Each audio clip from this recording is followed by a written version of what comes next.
In the last few weeks, the streets of France have presented a perfect picture of chaos, violence, vandalism, streets littered with waste piles, and uncontrolled anger against President Emmanuel Macron. More than 1 million people protesting against the pension bill reform, which changes the retirement age for French citizens from 62 to 64 years by 2030. Many have even questioned, will this reform bring an end to Emmanuel Macron's presidency? So the question here becomes, what does this reform entail and why is there such a backlash? In order to understand that, we will first highlight the changes brought to the state pension with this reform and what would be the average pension a French citizen receives. Secondly, we will discuss the opposition, which notes that this bill marginalizes women and people working for blue-collar jobs. Thirdly, we will explore the changes in demographics in France and what the future holds with pay-as-you-go pension model from the financial perspective. And lastly, we will highlight the verdict of the French Constitutional Council on this reform. Prior to the pension reform, almost every industry in France had its special insurance scheme.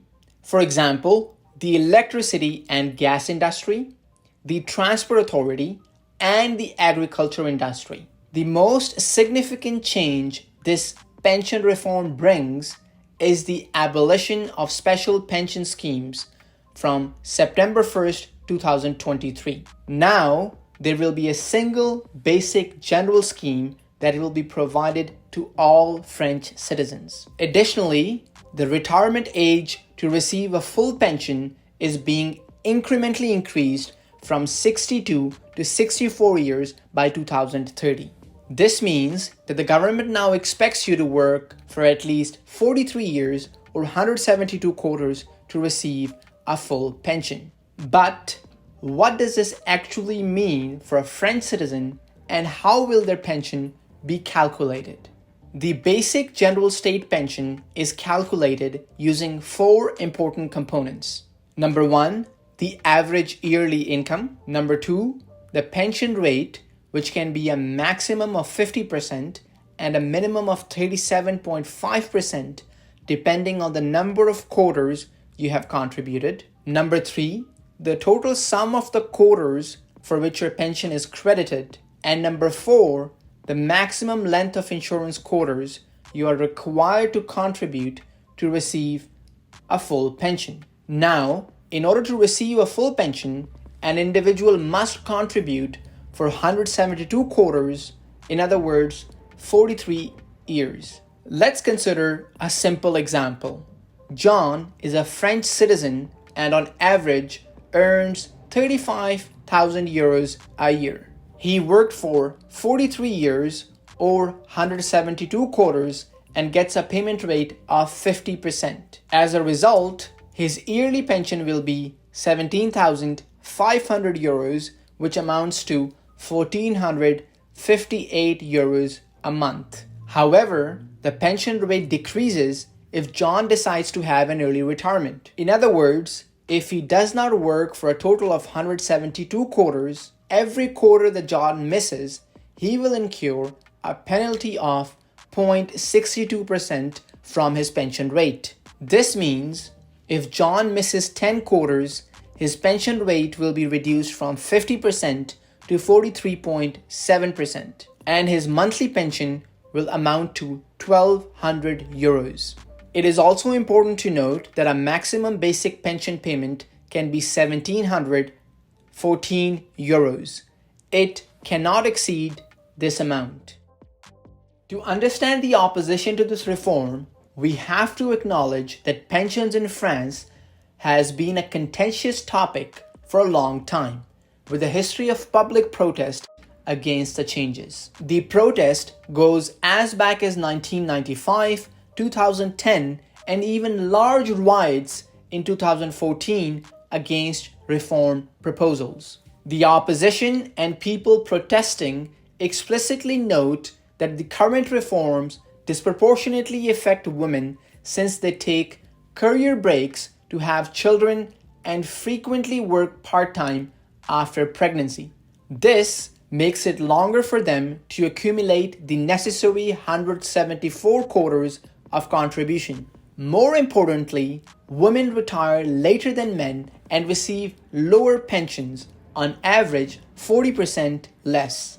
This reform means that women must work an average of 7 months longer than men to receive the same pension. Furthermore, this reform equally makes it difficult for blue-collar workers who have physically demanding jobs such as construction workers or firefighters to receive a full pension. The data indicates that it is often difficult for them to even work for 41 years, which was a requirement to receive a full pension before this reform. These individuals typically earn low incomes and have shorter life expectancies, reducing their ability to enjoy retirement fully. Similarly, the proposed changes have faced significant criticism from people who spend an extended period studying, such as people acquiring a master's or a PhD, which makes it difficult for them to receive a full pension even at the age of 64, because they have not worked for 43 years by that time. Now, they will even have to work longer to qualify for the full pension.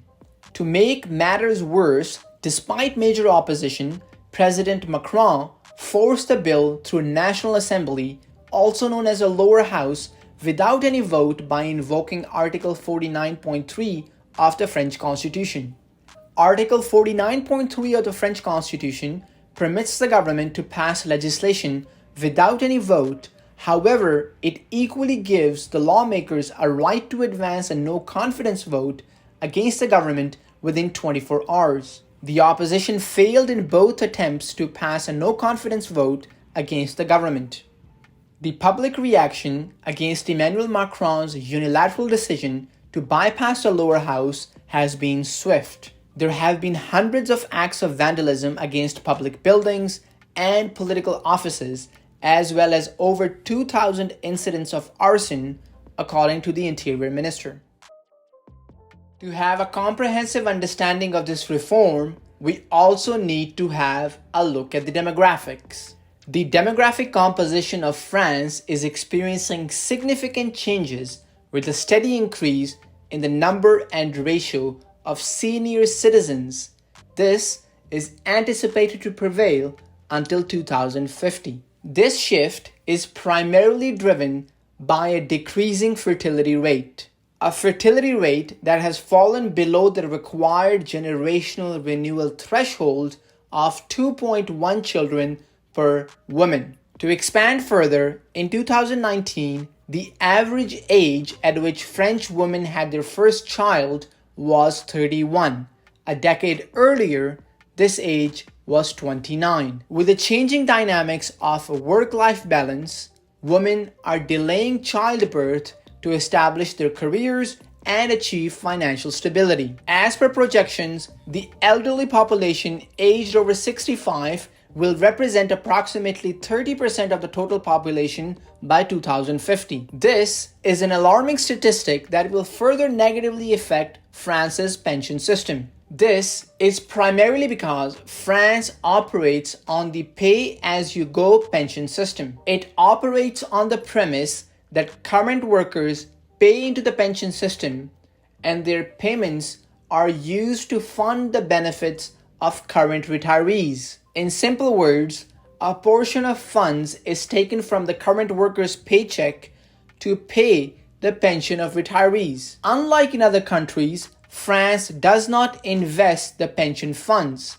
Hence, there is no return on the investment, which may eventually pay the pension of the retirees. The current demographic changes, such as high percentage of population aging, can significantly undermine the effectiveness of the pay-as-you-go system, because more and more people start to rely on the few of the workers that are in the workforce. This is what is exactly happening in France. Additionally, the Independent Orientation Pension Council notes that by 2026, the old age branch would be in deficit by 11.3 billion euros. France is one of the nations that spend the highest percentage of its GDP on the pension system, 14.5% to be precise.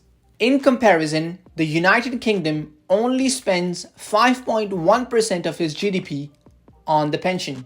More importantly, an independent analysis conducted in 2023 on the pension break-even index across Europe puts France as the 7th best pension system. It indicates that an average pensioner receives almost 1,500 euros a month, and their monthly expenses are around 715 euros. In simple words, this is 100% above the break-even point. This indicates that if French citizens seek to enjoy the same pension benefits, they will have to compromise even further on the retirement age.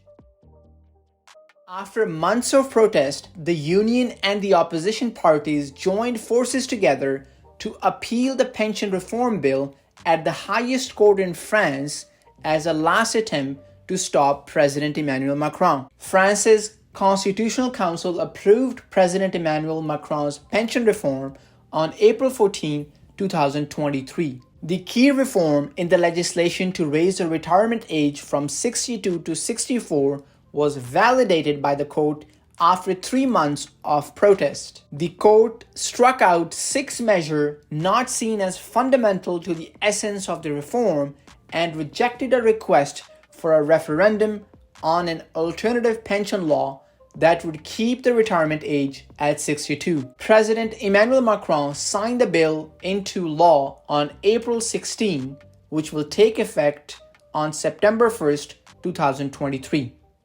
In conclusion, the French pension reform is more convoluted than simply raising the retirement age from 62 to 64 years. It has meaningful social and economic consequences that affect one segment of the population more than the other. However, we would love to know, what do you think of Emmanuel Macron's unilateral approach to bypass the bill without any votes? Leave your comments below, and please do not forget to like the video to show your appreciation and subscribe to Brain Bank. Hope to see you guys very soon.